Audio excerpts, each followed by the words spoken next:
And very good afternoon to you. This is Simon Tupman welcoming you all to the first Law Chat of 2024. Law Chat, of course, is a series of conversations with people from both within and outside the legal profession, offering insights and inspiration for legal professionals around the world. Brought to you, as always, in conjunction with Moore Markhams, accountants and business advisors specializing in financial services for the legal profession. Now, 20 years ago, I was living in Australia and in a nice little town called Byron Bay. And my better half, Sue, had just gone out shopping. And when she came back, she stayed in her car for about 15 minutes. And I thought, what on earth is she doing? And when she got out of the car, I said to her, what have you been doing? She said, I've just been listening to this fascinating interview on the ABC with a guy called Nigel Marsh. I said, never heard of him. And he said, well, he's just written this new book called Fat, 40 and Fired, and I think you'd be really interested to read it. So she bought me a copy of that book, and I have to say that ever since, I have been a devotee of Nigel Marsh's writings, and so I'm particularly delighted that he's joining me and our guests on Law Chat today. Nigel, thank you for coming on Law Chat. Oh, it's lovely to be here, mate, and thank you to your missus for putting me on to you. Yeah, well, she's probably got a lot to account for, but I'm very pleased she did as well, because a lot of people haven't heard of you, and hopefully a few more will have done as a result of today. But I should connect the dots there, because it was a few years after I read that book that I went along to the Melbourne Cricket Ground, and you were one of the keynote speakers at this event for corporate lawyers. And I remember it and still remember it to this day as being one of the most compelling speeches I've ever heard from a presenter in a conference. And so there's a plug there for those of you who are listening who are looking for a speaker for your next event. But it was so compelling that I brought you across to New Zealand in 2011 to be a guest speaker at the Future Firm Forum, which is still going today and will be hopefully taking place again in October this year down in Queenstown. And I remember at that session at the Tongariro Lodge, where we held it back in 2011, that you gave a presentation there about almost like going back to the business basics. And I thought we could revisit that today, because it seems to me that many of your writings and your insights have stood the test of time in the last 20 years and maybe more. So I wanted to sort of revisit that and say, do you see businesses having changed dramatically in the last 20 years? And how important is it that business leaders do stick to the basics? Yeah, I mean that's a good question, and I mean I mix in humour, but I remember that presentation you were at, the first one, and I remember coming over to talk to your group very fondly. I am on record as taking the mickey out of business books, yours accepted, where and leadership books, where people basically talk platitudinous rubbish. And what I took great pride in doing, because I'm not doing it for money. I mean, call me weird. I just want to, not invent new stuff so I can write a new book. So I stuck my neck out and said that there are 6 and only 6 lessons to business. And they are: satisfy your clients, motivate your people, behave consistently, prepare for the future, control your costs, and work hard. And I was challenging people. I wanted people to say, that's rubbish, you've forgotten one of the thing, or the latest new fashion. And the truth is, I think they are every bit as valid today as they were whenever that was that I met you 17 years ago. And my point is not to keep on serving up new things so you sound clever. You need to concentrate on the basics. But I have got one addition. What is it? So now, when I give my next speech, I will, if I talk about this, I will add another one. And the reason I came up with my 6 list was I thought there was lots of unqualified people talking about business, and I want to just make it simple and get to the basics. But now something else has happened, which is, and if I can mention ESG. Yes. I'm not sure if your audience will be familiar with that, but whether it's environment, social governance, yeah, which obviously is important, and diversity and all those things. I think that is fabulous, but it's caused this enormous problem that's forced me to add a seventh one into my half dozen, which is I would add in focus on and prioritize excelling at your core competency. Yeah. So what I'm in meetings with CEOs and in workshops and at conferences where it's almost as if people have forgotten that their job is running a really good airline, Yeah. or building really good cars, or being a fantastically effective lawyer. That they are bending over backwards to tell you stuff that, with the best will in the world, is completely irrelevant to their customer base beyond it's nice. I hope my bank isn't destroying the climate. I hope they employ the right amount of women, blah, blah. But if they're a useless bank, that it doesn't get anywhere. So if I was a lawyer, I would stick to my six, and I would add in my seventh, where I'd say, do you know what? We're going to talk tomorrow about how many women or people of color or what your environmental footprint is. We're going to talk a special session tomorrow about that.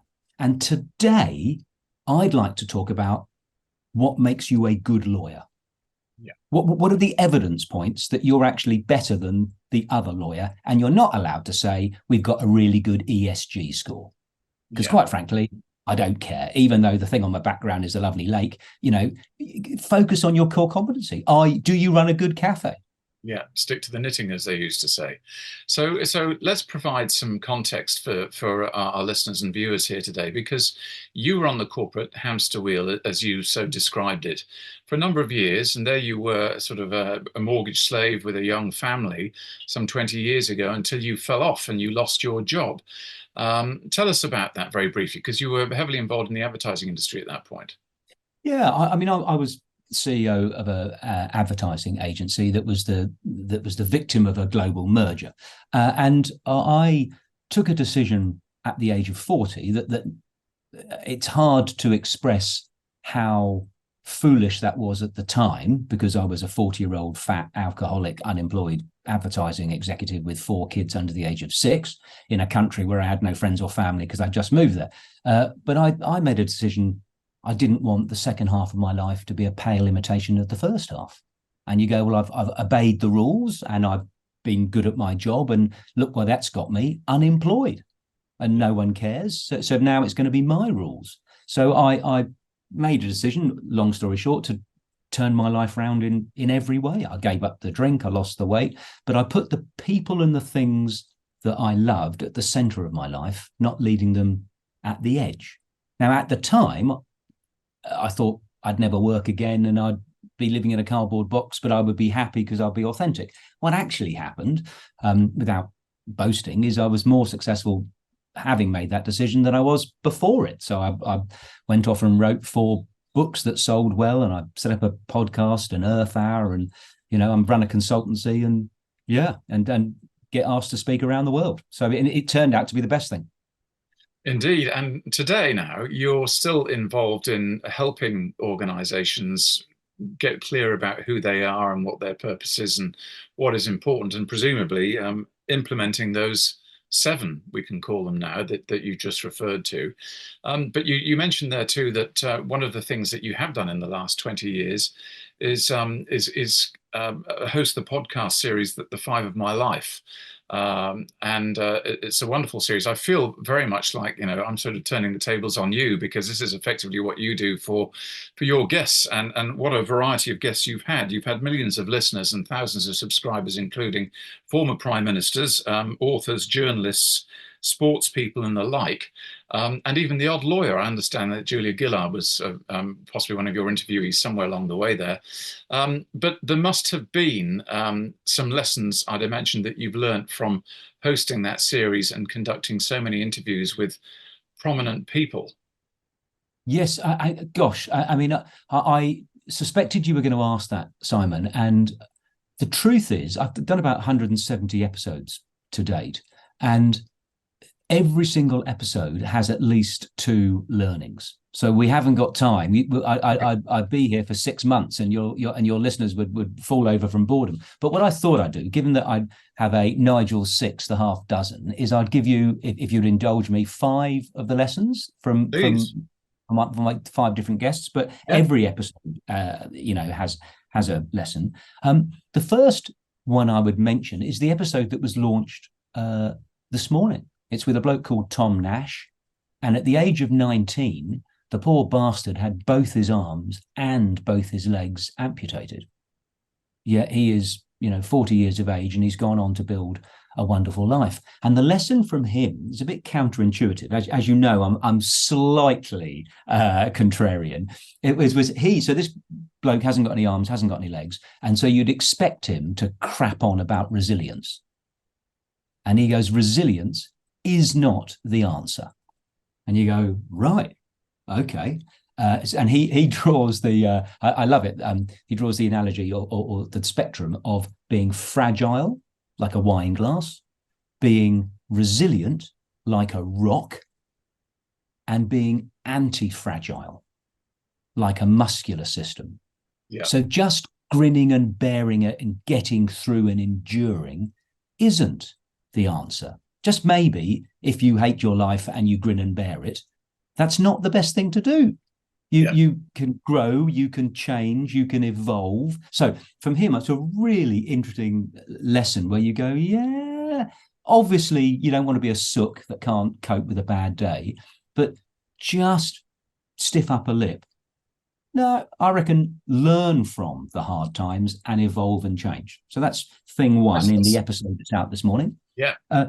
Thing two is episode 143 with a chap called Doug Taylor, who is the CEO of a wonderful charity called the Smith Family. Yeah. And when I asked him why he chose his song, because people choose a film, a book, a song, a place, and a possession, he said, well, actually, I chose that, Nigel, because it was playing when my second child, my son Hugh, was born. It was his 19th birthday yesterday. It was a very happy moment, and that song was playing in the background, and 7 hours later, he died. Wow. And I go, right. So a very affecting moment on the show. And he said, ever since then, I've been very intentional with my time. I'm not here to mess around. Yeah. There isn't just decide, don't slide. There are no one cares about you and your career. It's up to you to take control and don't waste your time. Don't say, oh, if I can just do this for another 9 years, then I can pay off my mortgage, if that 9 years is going to be utter hell. No. The second thing he said, which I love, because it goes back to my point about the seventh lesson, is there's no mission without margin. Yeah. Right. So he runs a charity, and that's wonderful. And they talk about helping, vulnerable families. But if they haven't got a business model, then it's going to all go to custard at some stage. So again, back to my ESG point, is if you aren't running a good law practice or pub or factory, it doesn't matter how wonderful you are on all the other metrics, you're going to go out of business. So no mission without margin. That sounds familiar. Yeah. The third lesson and guest is a lady called Nancy Klein, and this is episode 85. And she wrote a book, changed my life, called Time to Think. And it's about the art and craft of proper listening. And we're just atrocious at it. And even the people who talk about proper listening don't understand what proper listening is. Now, it's better than rubbish, so you don't interrupt. But it's more than that. Proper listening is an act of love, and it's an act of courage. And what it means is, you ask me a question. I know I'm crapping on now, but that's the nature of the show. Just pretend we were in a different scenario. So you're a lawyer talking to your client, and you ask them a question. If you don't interrupt and you let them finish, and then when they finish, you don't say anything, in 99.9% of the cases, they will start talking again. And that's when you'll learn the good stuff. Mm. If when they finish talking the next time, you don't say anything, and then they don't say anything, and you say, could you expand on that thing you mentioned, Nigel, about the lake? In 100% of the occasions, they will start talking again. And that's when you learn the really, really, really good stuff. Yeah. And what Nancy says, it's life-changing advice, is you can spend an entire marriage an entire career as a lawyer or a CEO, never getting to the good stuff, let alone the really, really good stuff. And you think, it's like living half a life. So just, and it's something that hilariously, I interrupted her on the show. I, so, but it's something that it's like Yeah. losing weight or staying fit. You've got to constantly work at it. But every single day, I've got a little thing that I write on a bit of paper in front of me. I try and work at listening, and it just gives you a richer life. Very Are good.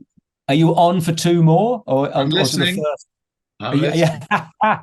But do the first three make you think you don't want to hear the next two? Not at all. They probably want to make me hear all the episodes that I haven't listened yet on the Five of My Life.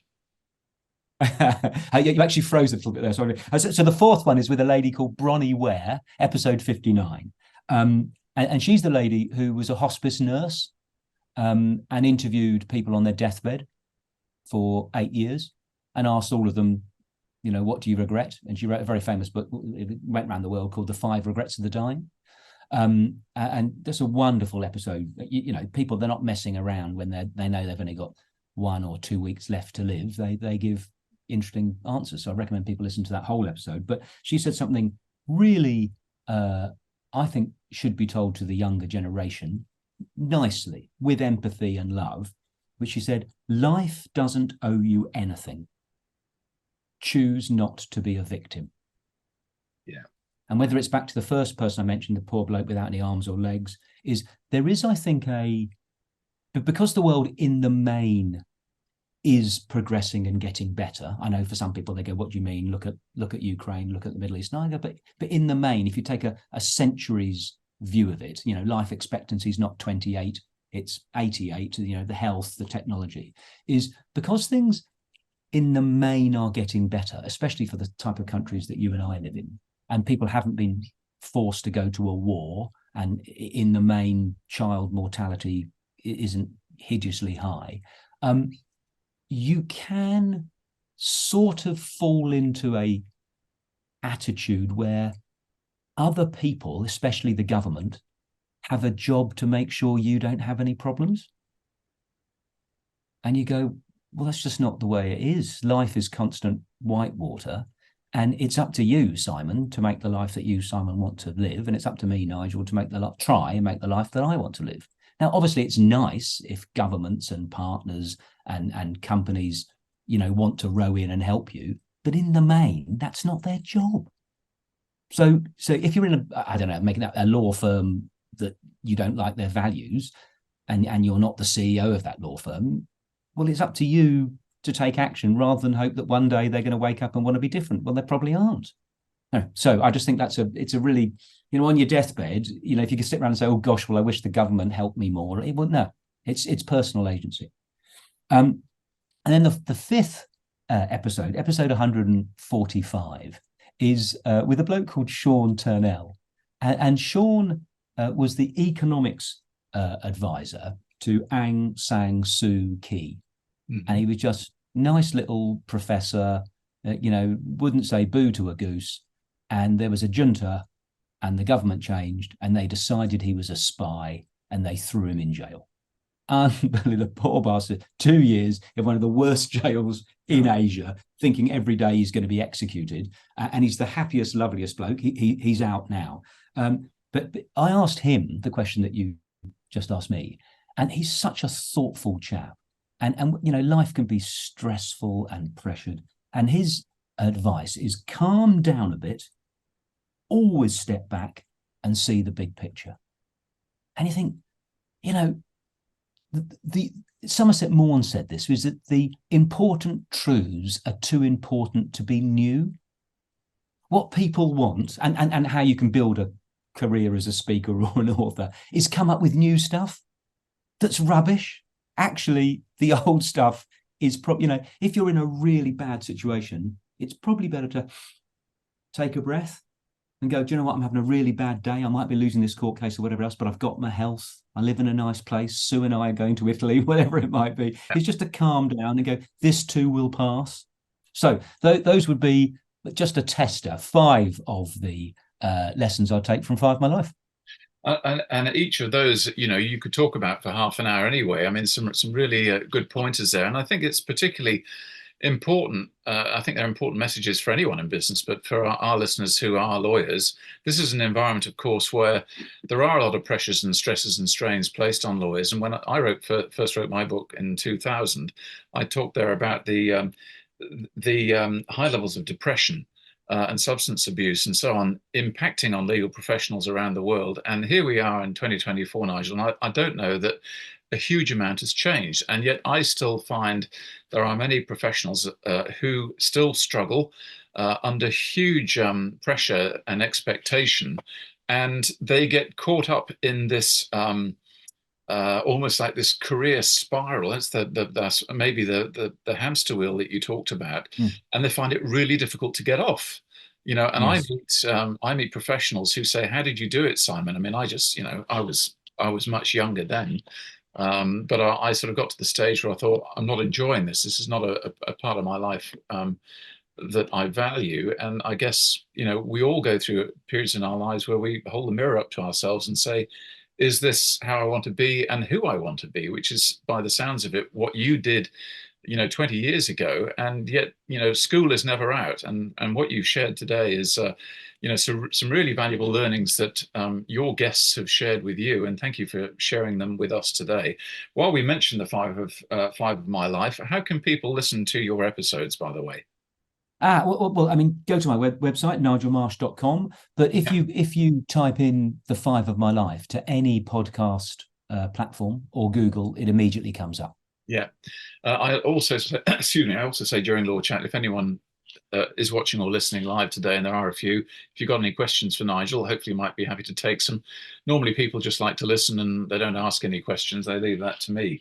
But it was interesting in preparing for this discussion today. I mean, you were just talking a few moments ago about, how we all go through problems and we look back, that Somerset Maugham quote there, that sort of reminds us that maybe there's nothing new under the sun, and that in fact, generations who've gone ahead of us have experienced the same stresses and strains, but just perhaps in a different context. And so, over my shoulder here, a couple of your books on my shelf here, the latest of which is Smart, Stupid, and 60. I think that's the correct title. Yep. And the one on the red cover is Fit 50 and Fired Up. And I was just looking through one of the other ones, which I actually photocopied it because I took pictures with my camera some time ago, and I lent the book to someone who probably needed it more than I did. But in there, and it was the chapter in Overworked and Underlaid called "What Did I Do All That For?" And I read it again today, and I thought, you wrote this 15 years ago or so, and if you haven't read it lately, I encourage you to read it again because it really does stand the test of time. For example, you were talking there about what you consider to be the purpose of human life, and that wasn't happiness, but ultimately it was about the notion of contribution. Yeah. Something that you've done in recent years, not only with Earth Hour, the Sydney Skinny, and a few other charitable initiatives that you've undergone. How important, in your life, and maybe you can speak on behalf of your guests as well, do you consider it to be that for people to find their sweet spot in life, it's moving away from that element of self-interest and self-importance towards that space where, I mean, you're in the third trimester of your life, I think you described in your latest book. And so you come to that realization where it's not going up that mountain of acquisition David Brooks talks about in his book, but it's about very much you reach a stage in life where you're giving back, either it's to family, your kids, or the community. How satisfying is that for you? I love it. I came across a phrase recently where I do call it the third trimester, but you can look at your life as learn, earn, return.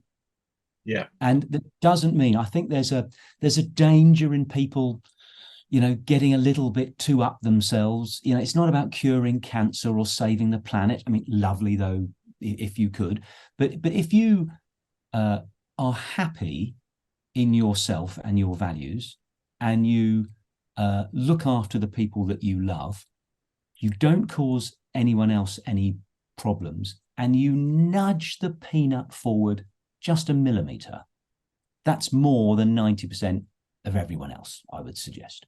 So for me, there's a Jewish. I interviewed the rabbi, and there's a wonderful phrase about you're not obligated to complete the work, but you are obligated to do some.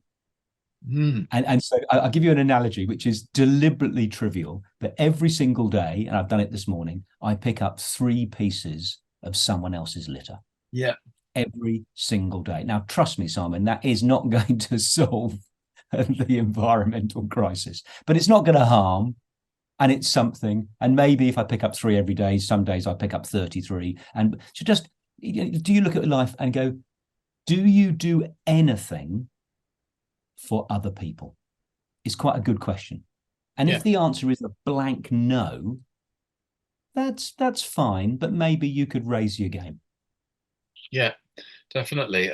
Something that I wrote about last year too, after we have this music festival here in Owakuni every year, and the amount of litter that was left behind. They're pretty good at cleaning it up, but when people have a few, they drop litter around the place, and we don't just always leave it to the council to clean it up. Often all the locals here around with litter bags the next day and tidying up our village, which is great to see.